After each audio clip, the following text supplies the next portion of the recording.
Hi, പുതിയൊരു വീഡിയോയിലേക്ക് എല്ലാവർക്കും സ്വാഗതം. ഈ വീഡിയോയിൽ നമ്മൾ ഡിസ്കസ് ചെയ്യാൻ പോകുന്നത് എന്താണെന്നറിയാമോ? 2024 ഫസ്റ്റ് ഫേസ് നമ്മുടെ സയൻസ് ആൻഡ് ടെക്നോളജിയുടെ 5 ചോദ്യങ്ങൾ. അപ്പൊ എല്ലാവരും അവോയ്ഡ് ചെയ്യുന്ന ഒരു സെക്ഷനാണ് സയൻസ് ആൻഡ് ടെക്നോളജി. 5 മാർക്ക് ഒരുവിധം സ്ഥിരമായിട്ട് ചോദിക്കുന്ന കുറച്ച് പാറ്റേൺസ്, കുറച്ച് ഏരിയാസ് ഉണ്ട്. അത് മനസ്സിലാക്കി വെച്ചാൽ നമുക്ക് വേഗത്തിൽ മാർക്ക് വാങ്ങിക്കാൻ സാധിക്കും. അത് ഉറപ്പായിട്ടുള്ള കാര്യമാണ്. 5 മാർക്ക് ഇല്ലെങ്കിലും 3 മാർക്കെങ്കിലും നമുക്ക് ഉറപ്പായിട്ട് വാങ്ങിക്കാൻ സാധിക്കും. അപ്പൊ 2024 ഈ 5 ചോദ്യങ്ങളും അതിന്റെ റിലേറ്റഡ് ഫാക്ട്സ് നമുക്ക് വേഗത്തിൽ ഒന്ന് നോക്കാം. കൊച്ചു വീഡിയോ ആണ്. ഇനി വരുന്ന ദിവസങ്ങളിലെല്ലാം തന്നെ നമുക്ക് ഇതുപോലെ ഓരോ ടോപ്പിക്സ് അതിന്റെ പ്രീവിയസ് ക്വസ്റ്റ്യൻസ് ഡിസ്കസ് ചെയ്ത് പോകാം. അപ്പൊ നമുക്ക് കുറച്ചുകൂടി ഏരിയാസ് മനസ്സിലാവും. അപ്പൊ ഇതുവരെ നമ്മുടെ ഹോട്ട് ടോപ്പിക്സ് പ്ലസ് മോക്ക് ടെസ്റ്റിന്റെ കോഴ്സ് എടുത്തിട്ടില്ലാത്തവർ ഇനിയും ജോയിൻ ചെയ്യാൻ താല്പര്യം ഉണ്ടെങ്കിൽ താഴെ ഞാൻ ഡിസ്ക്രിപ്ഷൻ ബോക്സിലും മെസ്സേജ് ആയിട്ടും ഡീറ്റെയിൽസ് പിൻ ചെയ്തേക്കാം. 499 രൂപ മാത്രമേ ഉള്ളൂ. മോക്ക് ടെസ്റ്റ് നമ്മൾ മാർച്ച് 20 തൊട്ട് സ്റ്റാർട്ട് ചെയ്യുകയാണ്. അപ്പൊ ജോയിൻ ചെയ്യാൻ താല്പര്യമുള്ളവർ എത്രയും പെട്ടെന്ന് ഡീറ്റെയിൽസ് നോക്കിയിട്ട് ബന്ധപ്പെടുക. 46ാമത്തെ ചോദ്യം നോക്കുക. Time taken by sunlight to travel from surface of sun to earth. നമുക്ക് വേണമെങ്കിൽ മലയാളം നോക്കാം. ആദ്യത്തെ ക്വസ്റ്റ്യൻ 46.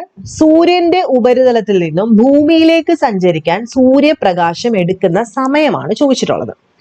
സൂര്യന്റെ ഉപരിതലത്തിൽ നിന്നും ഭൂമിയിലേക്ക് സഞ്ചരിക്കാൻ സൂര്യപ്രകാശം എടുക്കുന്ന സമയം.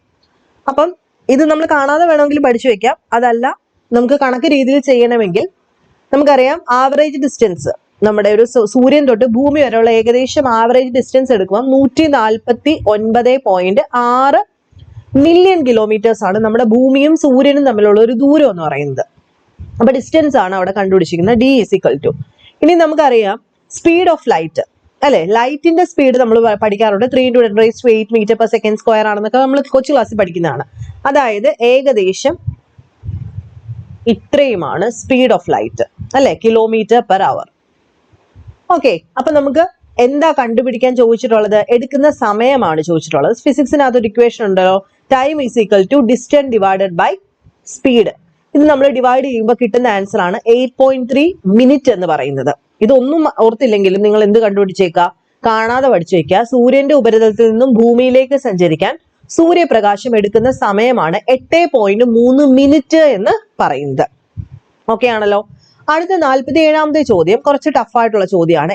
LHC അഥവാ ലാർജ് ഹാഡ്രോൺ കൊളൈഡറിന്റെ പ്രാഥമിക ലക്ഷ്യം എന്താണ്? എന്താണ് ഈ ലാർജ് ഹാഡ്രോൺ കൊളൈഡർ എന്നാണ് ചോദിച്ചിരിക്കുന്നത്. ഇവിടെ ജ്യോതിശാസ്ത്ര പഠനം, കാലാവസ്ഥാ വ്യതിയാനത്തെ കുറിച്ചുള്ള അന്വേഷണം, കണികാ ഭൗതിക ഗവേഷണം, ആഴക്കടൽ ആവാസ വ്യവസ്ഥയുടെ പര്യവേഷണം എന്നൊക്കെ കൊടുത്തിട്ടുണ്ട്. അപ്പൊ നമ്മുടെ ആൻസർ എന്ന് പറയുന്നത് ഈ കണികാ ഭൗതിക ഗവേഷണം അഥവാ പാർട്ടിക്കിൾ ഫിസിക്സ് റിസർച്ച് എന്നുള്ളതാണ്. എന്താണ് ഈ ലാർജ് ഹാഡ്രോൺ കൊളൈഡർ എന്ന് പറഞ്ഞു കഴിഞ്ഞാൽ ഇത് ലോകത്തിലെ തന്നെ ഏറ്റവും വലുതും പവർഫുൾ ആയിട്ടുള്ള ഒരു പാർട്ടിക്കിൾ ആക്സിലറേറ്റർ ആണ്. CERN ഡെവലപ്പ് ചെയ്തെടുത്തിട്ടുള്ളത്. എന്ന് വെച്ച് കഴിഞ്ഞാൽ ഇത് ഭയങ്കര ഒരു ആക്സിലേറ്റർ എന്ന് പറയുമ്പോൾ ആലോചിച്ചേ, മറ്റൊരു പാർട്ടിക്കിളിനെ പോയി ശക്തമായിട്ട് ഭയങ്കര പവർഫുൾ ആയിട്ട് പോയി ഇടിക്കുക അല്ലെ. അങ്ങനെ അതായത് ഇദ്ദേഹം കണ്ടുപിടിച്ചത് ഈ ലാർജ് ഹാഡ്രോൺ കൊളൈഡർ കണ്ടുപിടിച്ച ഒരു വലിയ കണ്ടുപിടുത്തമുണ്ട്. നമ്മുടെ ഹിഗ്സ് ബോസോൺ പാർട്ടിക്കിൾ ഉണ്ടല്ലോ, 2012 കണ്ടുപിടിച്ചത്. അത് ഈ ഒരു ആക്സിലറേറ്റർ ഉപയോഗിച്ച്, ഈ ഒരു കൊളൈഡർ ഉപയോഗിച്ച് നമ്മൾ കണ്ടുപിടിച്ചതാണ്. അപ്പൊ എന്താണെന്ന് ഓർക്കുക, ഈ ഒരു LHC ലാർജ് ഹാഡ്രോൺ കൊളൈഡർ എന്ന് പറയുന്നത്, ലാർജ് ഹാഡ്രോൺ കൊളൈഡർ ആ പേര് ഒന്ന് ഓർത്തോണം, is the world largest and powerful particle accelerator ആണ്. അപ്പം ഇതെന്താ ചെയ്യുന്നത്? സബ് അറ്റോമിക് പാർട്ടിക്കിൾ ഉണ്ടല്ലോ, ഈ പ്രോട്ടോൺ പോലെയുള്ള സബ് അറ്റോമിക് പാർട്ടിക്കിളിലേക്ക് വളരെ ഹൈ സ്പീഡിൽ വന്ന് ഇടിക്കും. അത് എന്തിനു വേണ്ടിയിട്ട് അങ്ങനെ ചെയ്യുന്നത്? ആ പാർട്ടിക്കിളിനെ കണ്ടുപിടിക്കാനോ അല്ലെ അതിന്റെ പ്രോപ്പർട്ടീസ് മനസ്സിലാക്കാനോ നമ്മൾ ഉപയോഗിക്കുന്നതാണ് ലാർജ് ഹാഡ്രോൺ കൊളൈഡർ. CERN കണ്ടുപിടിച്ചതാണ്. ഓക്കെ, അടുത്തത് ഇമ്പോർട്ടന്റ് ആയിട്ടുള്ള ഒരു ചോദ്യമാണ്. ഇത് സ്ഥിരം ചോദിക്കുന്ന ഒരു ചോദ്യമാണ്. ന്യൂക്ലിയർ ഫിഷനും ഫ്യൂഷനും എപ്പോഴും ചോദിക്കും. Energy production in sun and other star.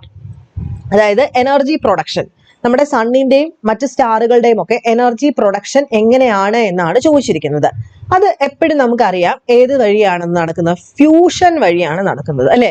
സൂര്യനിലും മറ്റു നക്ഷത്രങ്ങളിലും ഊർജത്തിന്റെ ഉൽപാദനം നടക്കുന്നത് അണുസംയോജനം അഥവാ ഫ്യൂഷൻ. ഫിഷനും ഉണ്ട്, ഫ്യൂഷനും ഉണ്ട്.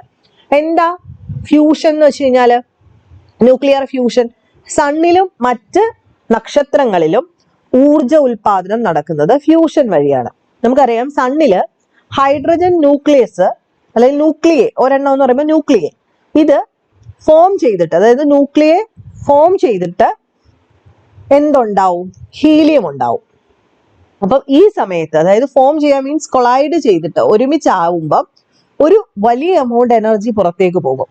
അത് കാരണം, അതായത് ഈ ഫ്യൂഷൻ കാരണം, ഹീലിയം ഉണ്ടാവാനുള്ള ഈ ഹൈഡ്രജൻ ആറ്റത്തിന്റെ ആറ്റം അല്ല, ഹൈഡ്രജന്റെ ന്യൂക്ലിയയുടെ ഈ ഒരു ഫ്യൂഷൻ കാരണം ഒരു ലാർജ് എമൗണ്ട് എനർജി വെളിയിലേക്ക് പോകും, അല്ലെ? ഇത് നമ്മുടെ ഭൂമിക്ക് ലൈറ്റും ഹീറ്റും കിട്ടുന്നത് ഈ ഒരു ന്യൂക്ലിയർ ഫ്യൂഷൻ വഴിയാണ്. അതായത് 2 ലൈറ്റ് അറ്റോമിക് ന്യൂക്ലിയെ കമ്പൈൻ ചെയ്തിട്ട് ഒരു ഹെവിയർ ന്യൂക്ലിയസ് ഫോം ചെയ്യുന്ന പ്രോസസ്സാണ് ന്യൂക്ലിയർ ഫ്യൂഷൻ. അങ്ങനെ ഫ്യൂസ് ചെയ്യുന്ന സമയത്ത് വലിയ എമൗണ്ട് എന്ത് പുറത്തേക്ക് പോകും? എനർജി പുറത്തേക്ക് പോകും. ഓക്കെ ആണല്ലോ? അപ്പൊ ഈ ഫ്യൂഷനും ഫിഷനും ഒക്കെ ഒന്ന് നോക്കിയിട്ട് പോകുന്നത് നന്നായിരിക്കും കേട്ടോ. അടുത്തത്, ജീവജാലങ്ങൾക്ക് ഭക്ഷണത്തിൽ നിന്ന് ഊർജ്ജം ലഭിക്കുന്ന പ്രക്രിയയുടെ പേരാണ് എന്താണ്? സെല്ലുലാർ റെസ്പിറേഷൻ എന്ന് വിളിക്കും, അഥവാ കോശശ്വസനം. അത് നമ്മൾ കൊച്ചു ക്ലാസ്സിലൊക്കെ പഠിക്കുന്ന ഒരു കാര്യമാണ്. കൊച്ചു ക്ലാസ്സിലല്ല, +1 നമുക്ക് പഠിക്കാനുണ്ട്, 9ാം ക്ലാസ്സിൽ പഠിക്കാനുണ്ട്, സെല്ലിന്റെ പാഠത്തിൽ. അതായത് what is the process by which living organisms obtain energy from food is called cellular respiration. അതായത് കോശങ്ങൾ ഭക്ഷണം ഉണ്ടാക്കുന്ന സമയത്ത്, അതായത് പ്രധാനമായിട്ടും ഗ്ലൂക്കോസ് ഭക്ഷണം ഇങ്ങനെ ഉണ്ടാകുന്ന സമയത്ത് ഓക്സിജൻ ഉപയോഗിച്ചിട്ട് വിഘടിപ്പിക്കും എന്ന് പഠിച്ചിട്ടില്ലേ? ഗ്ലൂക്കോസിനെ വിഘടിപ്പിക്കും ഓക്സിജൻ ഉപയോഗിച്ചിട്ട്. എന്നിട്ടാണ് ശരീര പ്രവർത്തനങ്ങൾക്ക് ആവശ്യമായ ഊർജ്ജം ഉൽപ്പാദിപ്പിക്കുന്നത്.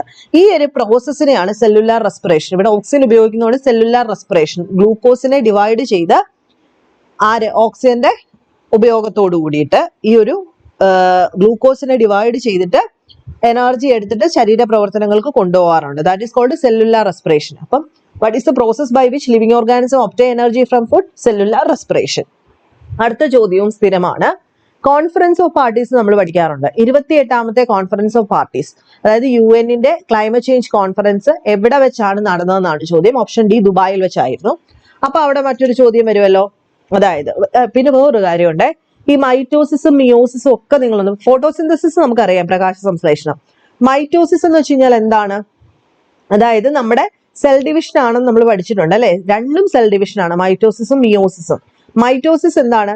നമ്മുടെ സെൽ ഡിവൈഡ് ചെയ്യുന്നു ഫോർ ഗ്രോത്ത് ആൻഡ് റിപ്പയർ, അല്ലെ? നമ്മൾ പഠിച്ചിട്ടുണ്ട്, നമ്മുടെ സെല്ലുകൾ ഡിവൈഡ് ചെയ്യും, വളരാനും അതുപോലെ സെല്ല് നശിക്കുകയും ചെയ്തു. That is called mitosis. Meiosis എന്ന് വെച്ച് കഴിഞ്ഞാൽ എന്താണ്? റീപ്രൊഡക്റ്റീവ് സെൽസ് ഫോം ചെയ്യാനായിട്ടുള്ള സെൽ ഡിവിഷൻ ആണ് മിയോസിസ്. ഗ്യാമേറ്റ്സ് +1 പഠിച്ച ഓർമ്മയുണ്ടായിരിക്കും സയൻസ് എടുത്തവർക്ക്. അടുത്ത 50ാമത്തെ ചോദ്യം, COP28 നടന്നത് ദുബായിലാണ്. 27 നടന്നത്, ഇത് 2023 COP28. COP29 നടന്നത് അസർബൈജാനിൽ വെച്ചിട്ടായിരുന്നു. അതുപോലെ COP27 കൂടെ പഠിച്ചു വെക്കുക, 2022 ഈജിപ്തിൽ വെച്ച്. അപ്പൊ 22 COP27 ഈജിപ്തിൽ വെച്ച്. COP28 2023 ദുബായിൽ വെച്ചിട്ടായിരുന്നു. 2024 COP29 നടന്നത് അസർബൈജാനിൽ വെച്ചിട്ടായിരുന്നു. ഇത് സ്ഥിരം ചോദിക്കാറുണ്ട്. അപ്പൊ വരും ദിവസങ്ങളിൽ നമുക്ക് ഇതുപോലെ ഓരോ പ്രീവിയസ് ക്വസ്റ്റ്യൻസ് ഡിസ്കസ് ചെയ്ത് അതിന്റെ ചെറിയ ചെറിയ റിലേറ്റഡ് ഫാക്ട്സ് നോക്കി പോകാം. ഞാൻ പറഞ്ഞതുപോലെ ആർക്കെങ്കിലും ഇനി ജോയിൻ ചെയ്യാൻ താല്പര്യം ഉണ്ടെങ്കിൽ എത്രയും പെട്ടെന്ന് ജോയിൻ ചെയ്യാം. നെക്സ്റ്റ് വീഡിയോയിൽ കാണാം.